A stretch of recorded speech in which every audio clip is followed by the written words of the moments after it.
particular video. If you're new here, I'm Alanah. I talk all about S-work and my life and my journey. And today we're gonna get into one of my most popular videos and just do a reaction to it because it has been a couple of years since I started my journey in the adult industry, and so I wanted to see if some of these tips are still relevant. Let's jump into it. All right, so the video I wanted to react to is this one. It is called 10 Things You Need to Know Before Starting OnlyFans. And I made this 2 years ago. It says it has 315K views at the time that I'm watching it right now. And it's basically all of my tips on what I think you should know before you actually get into the industry and you start an OnlyFans. But I think this goes, you know, not just OnlyFans, but any sort of like S-work platform. So let's see what I was talking about. Let's see. Hello, welcome to my new apartment, by the way. I'm planning to do an apartment tour soon. Anyway, today's video is going to be 10 things that I wish I knew before I started OnlyFans. And I'm saying 10 things only because that's the title that was popular, but there's actually like 12 or 13 things. All right, I'm excited. I can't remember what I said. If you guys haven't seen the other videos in my OnlyFans series, that'll be linked down below and also up here if you want to check it out. I've done videos all about how I take my pictures, all the way to how I market myself and how I get new followers, tips and tricks and all of that. And so today's video is 10 things that I just wish I would have known before I even started. These 10 things that I wish I knew aren't just like how to make money tips. They're also like how to be okay within yourself type of tips. And we're gonna jump in with... Oh, I want to stop there. I think that is still super important because obviously in any business, especially when you work for yourself and you work from home, like you have to learn things like how to keep yourself accountable and how to have the motivation and the drive to like get up in the morning and do your work. But that is all stuff that can be taught through like books and videos online and stuff. And not a lot of people talk about like the adult industry and actually how to be okay within yourself, like your mental health and taking care of you. So I still stand by that. I think that's really important. And I'm glad that I mentioned not just like tips on how to be successful on the platform, but tips on how to like take care of yourself as well. A pretty intense one already right off the bat. Your body is going to need a break. When I started out doing my OnlyFans, I was just taking quick bikini photos in my mirror and it wasn't taxing on my body. But now, a year into it, I'm doing a lot more things. I'll just be real with you guys. I definitely do like, I'm not f***ing anybody, but you know, I'm doing some soft, we'll put it that way. I think this is the first time I actually said that I was doing soft, you know? It's interesting because now I feel like I'm so open with what I do and I talk about it with like anybody and everybody. I really don't care. But at this point, it was still pretty fresh for me. So I think this was the first time I really said I'm doing soft.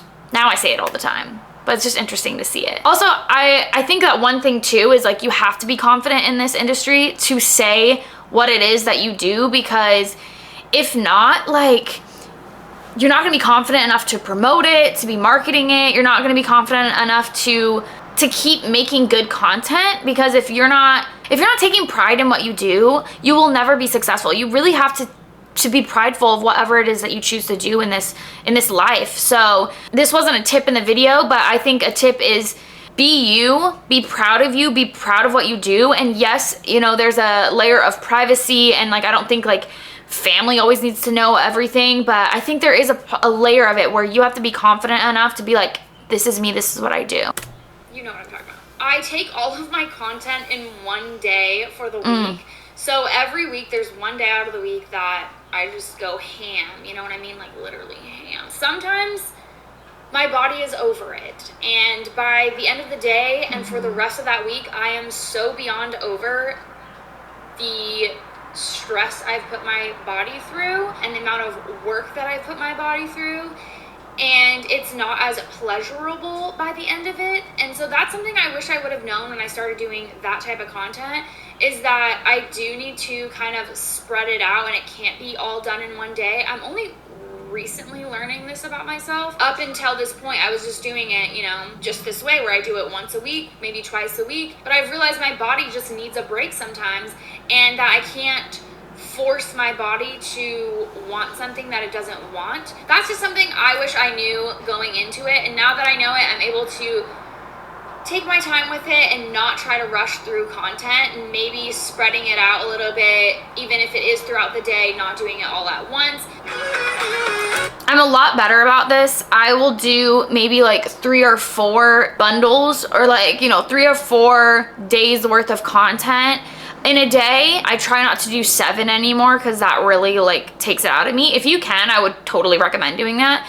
But yeah, I do like 3 or 4 a day, and then I split it up into 2 days a week now, which has been a lot more manageable for me. I thought I already knew going into it, but for some reason didn't really hit me until I was in it. People in your daily life, people from your high school, your friend, people in your life are going to go on your OnlyFans, whether you like it or not. I knew that this was going to happen, but I didn't realize to the extent what I was getting myself into. I think even now, I was just talking about this with Daisy last night, I just kind of can tell like when people are more interested in what I do and the type of people. Like, I can read people so much better because of this industry. I talk to people all day long on the internet, you know. I can really read people now because I talk to so many people every day, and I can just see their vibe now. I think in some ways, like, yes, it kind of jades you, but in another way, it's kind of nice. It's kind of refreshing. It's kind of eye-opening to see like a different side of people and actually be able to like see those in my daily life. You will be surprised in the beginning of the type of people that are going to show up on your Instagram, that are going to message you and text you a little more and, you know, show a little more interest in you.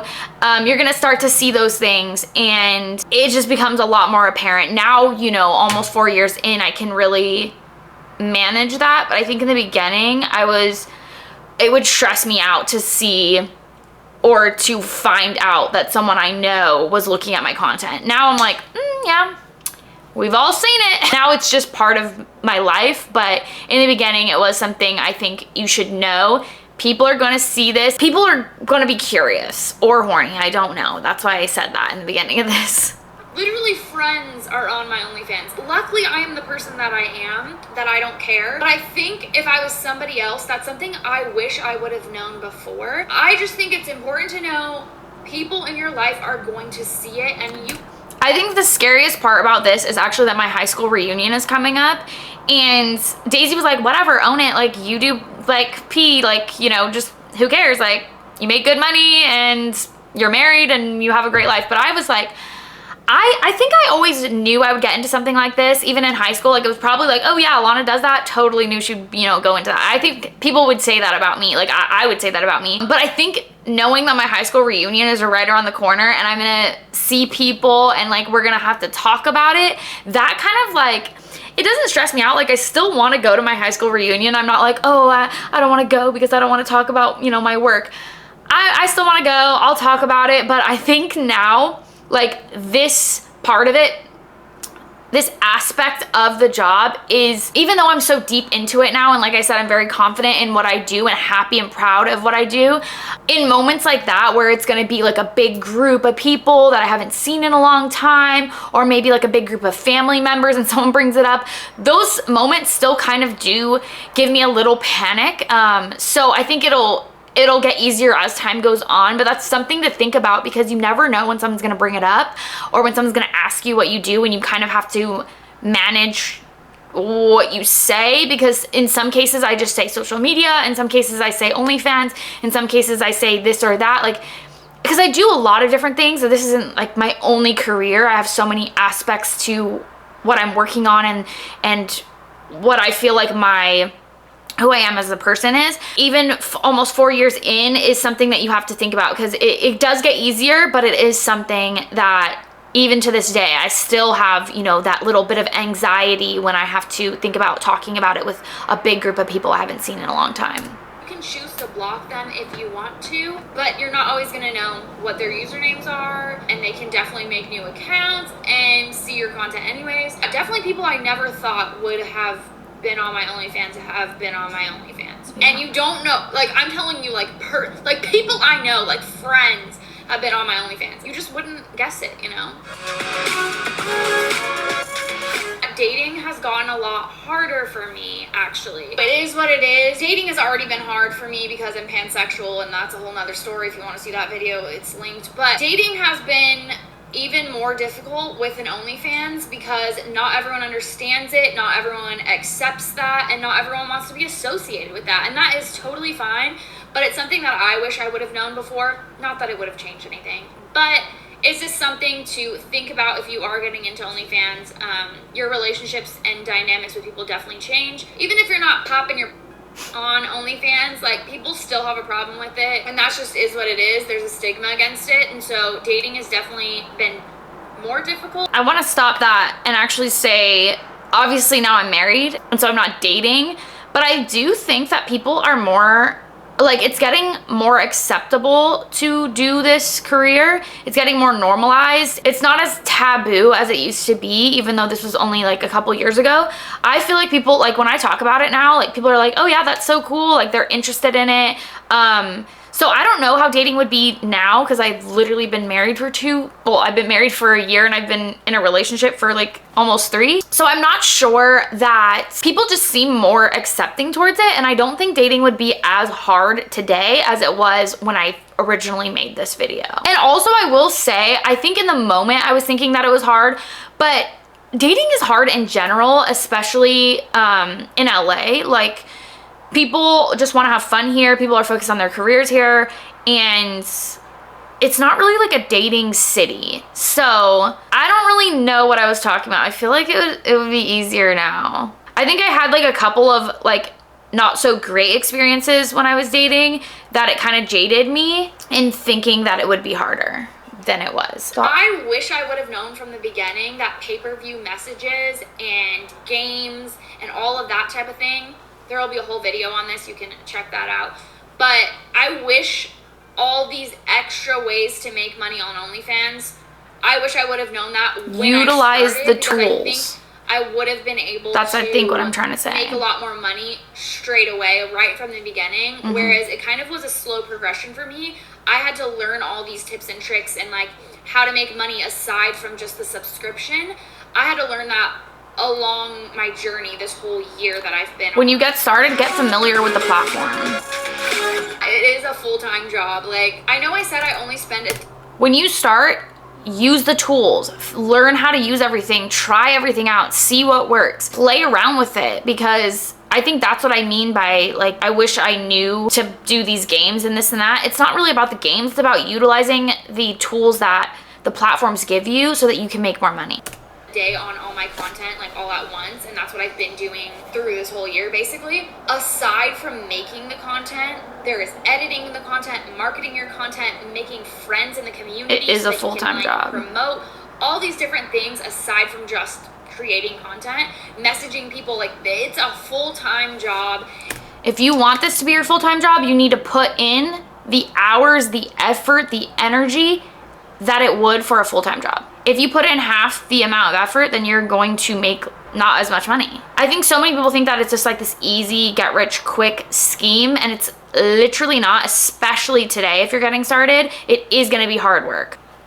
And if that's what you want to do. Your own marketing team, you have to be your own editing team, you have to be your own cameraman if you don't have someone to do it for you. Like, you have to be everything, and so it is a full-time job, and I wish I would have known that from the beginning, because I think in the beginning I would have put more energy into it, knowing that I could make a full-time living off of it. And I think from the beginning I would have been able to, like, do it really quick, whereas I think it took me like 3 months, 4 months to make it a full-time job, whereas I think you can do it within 2 months. Like, you can make it a full-time job within 2 months if you put your heart and soul into it.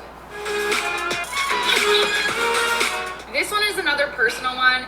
You cannot control how others perceive you, but you can control how you perceive yourself. And I think this is a big one for me that I wish I would have known going into it, and had to learn along the way, is that I cannot care what anyone else thinks of me as long as I think I'm a good person and I'm treating people with respect and doing my best as a human on this planet for the time that I'm here. Like, that's all I can do, and I can't worry about what other people are gonna think of me. I've been pretty good at this, but I think it gets harder as you get into it and as more and more people see what you're doing or they hear about what you're doing. It gets harder at the same time as it gets easier. It gets harder because there's more people that are going to think of you in a certain way, but it also gets easier because you have the time to really grow within who you are and also just accept who you are, and you've already told a million people, like, this is what I do and that's that. So it does get easier in that sense, but it also gets harder because there's more and more people that are gonna find out throughout time. The hardest part when it comes to like talking about what you do is just your mental block. Like I said, obviously I'm nervous about this high school reunion, but I think part of that is just like seeing people you haven't seen in a long time. Like, I'm not stressing over the fact that I'm probably going to be telling people what I do. I'm not stressing about it. It is something that's like in the back of my mind, like, ooh, I gotta like mention that a few times, you know?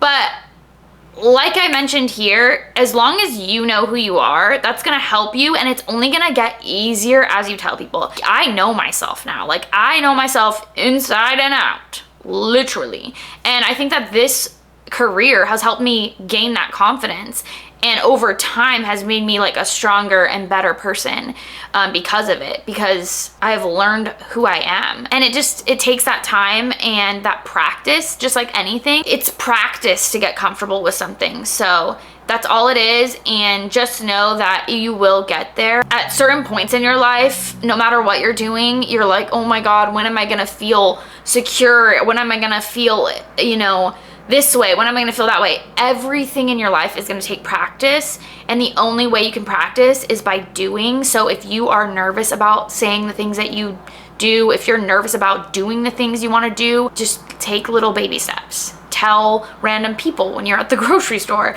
you know, tell your friends slowly, and every single time it's gonna add to that practice that you needed. I wish I would have known that Reddit was just not for me. And I've heard this from other girls too, but I've also heard the complete opposite, where they're like, oh my gosh, I've gained so many subscribers on Reddit. And then I've heard other people that are like, I don't fucking know how to use Reddit. And I'm one of those. I don't know how to use Reddit. I wish I wouldn't have spent so much time trying to market on Reddit when it just was not working for me. I wish I would have put that energy into my... Okay, this is the first one I disagree with. I think that I wish I would have spent more time understanding Reddit, because I was trying to make it work and I didn't make it work. It did not work for me. But the reason why was because I didn't understand it, and I wish I would have put a little more energy into understanding the platform, because now I understand it and I get how people are building a really good following there and getting their fans from Reddit, because I've spent some time like actually talking to people and understanding the platform and how they're able to do that. But I think in the beginning I was, you know, just trying without actually learning about the platform, and it wasn't working. And so I wasted a lot of time doing that. I mean, I agree that I wish I didn't spend so much time in a way that wasn't working, but I do wish I spent more time learning. If I was putting in work and it wasn't working, then I wish I would have put in time to actually learn. My Twitter, into my Instagram, into my YouTube, because that's what works for me. But I think that's also a learning process. Daisy, I'm filming. Oh, sorry. You're going to figure out what works for you best along the way. So it's not really something that I could have known, but if I can give you guys a tip, it is that if something's not working for you and something else is, put your energy into that, because that is what's going to help you grow. I do sort of agree with that. Like, if something isn't working for you, put your time into the stuff that is working for you. But then whenever you do have a chance, start learning about whatever wasn't working for you so that you can make that better. And I always say, like, don't spread yourself too thin, because you do want to be able to put effort into the things that are working, but you also want to keep learning and keep growing, and you don't want to get stuck if one platform decides that, oh, it's gonna, you know, throw a curveball and maybe not be as popular for a second or whatever. You never know. The industry is always changing. So it's good to really learn every single platform and try new things. When it started happening to me, I freaked out, but it is that you are going to lose subscribers consistently, and that doesn't mean that it's going to be a bad month. It can still be a good month. Ow, my hair. It doesn't mean that it's going to be a bad month just because you see that you're losing subscribers. You can still make it a good month. You just have to keep promoting so that you keep getting new subscribers. And I wish that's something I knew, because in the beginning, I wasn't really losing subscribers. It wasn't until I was growing and growing and growing, and then I started realizing I'm also losing and losing and losing at the same time. It's kind of a constant battle, but it's slowly getting bigger and bigger numbers at the same time. So, you know, 1 month might not be so great and you might lose 20 subscribers, but in the same month you might gain 45. So you're still gonna gain, but you're still gonna lose, and it's hard to see the number go up and down because you don't want to lose any subscribers. You want to keep them around every single month. But it's gonna happen, and that's just is what it is, honestly. I just wish I would have known that, because I freaked out. Even though my revenue and subscriber count was going up, I would see the number drop every few days, and I'd be like, why is that happening? You just have to keep promoting, keep marketing yourself, keep getting out there so that you can keep gaining, but you're gonna lose too.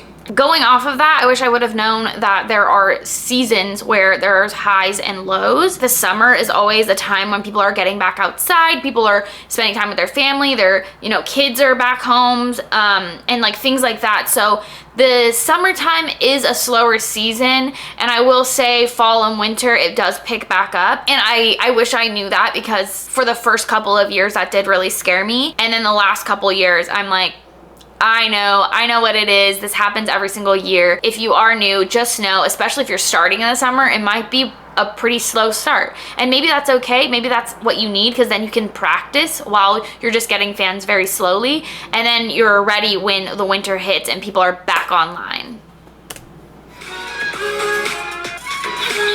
And I think I did do this pretty well, but if you're just starting out, I think this is good to know from the beginning, not to put everything on your feed. If you are starting out, you probably won't be doing this anyways, but if you are just gonna go all in and you're gonna post everything on your wall, you're not gonna have any content to put in your pay-per-view messages, which is where you're gonna make the most money. And I think that's super important to do. So keep some things private. If you are gonna post some like more provocative stuff on your page, just make sure that you have even better stuff going into that pay-per-view messages.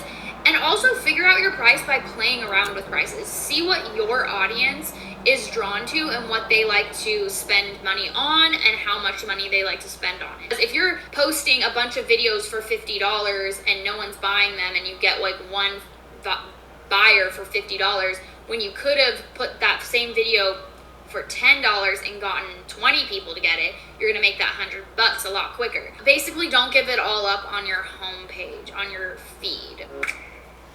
I still agree with this. I've actually been putting less stuff on my actual main page and more stuff in the messages. I think that that's really important, and I know that a lot of my friends do the same. I know that there are some people that make really great money though doing this differently, where they have like a no pay-per-view system and that works for them. So it's not to say that everyone has to, you know, follow the same exact blueprint, but I will say for me, that's been my favorite strategy. And for a lot of my friends, they do keep the more like provocative stuff for locked content and pay-per-view messages, and just sending out in the DMs where it does feel a little more personal. And I still agree with that. I think that that still works. That's still a good system. Another thing I wish I knew from the beginning, and I don't know why I didn't think of this, like it's so simple, but switch it up. Play around, get costumes, get new lingerie every like month or two. Like honestly, I like to get new lingerie every month, every 2 months, something like that, because it keeps it fresh, it keeps it new, it keeps it exciting for your followers. If they're seeing you in the same thing every time, it's like, what are they getting from this, having this for a full month? Like, we need to see new content. Ask your followers, what do you want to see? Okay, I kind of disagree with this now. I think that you can actually build a great brand if you use similar costumes a lot, or like if you find something that works and people like it, then I think that that can actually benefit you.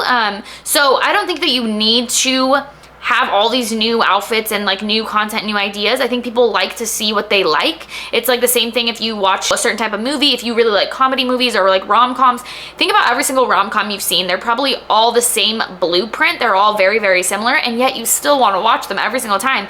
Like if you know you like a certain type of content, you're gonna like it no matter what. It's always gonna feel new and fresh because it's something different every single time, even if it is the same. So I do kind of disagree with this one as well. I don't think you need to always reinvest your money into these types of things, but I will say, I think a point that in what I just said that is important is to reinvest in your business. So if it's not buying outfits, maybe it's upgrading your lighting, maybe it's upgrading your camera, maybe it's upgrading, you know, up to a better phone or whatever, every so often, because you do want to keep things fresh and new, and you don't want it to feel completely dull. But I just also think that you can stick to a certain like niche or category or style, and that's okay too.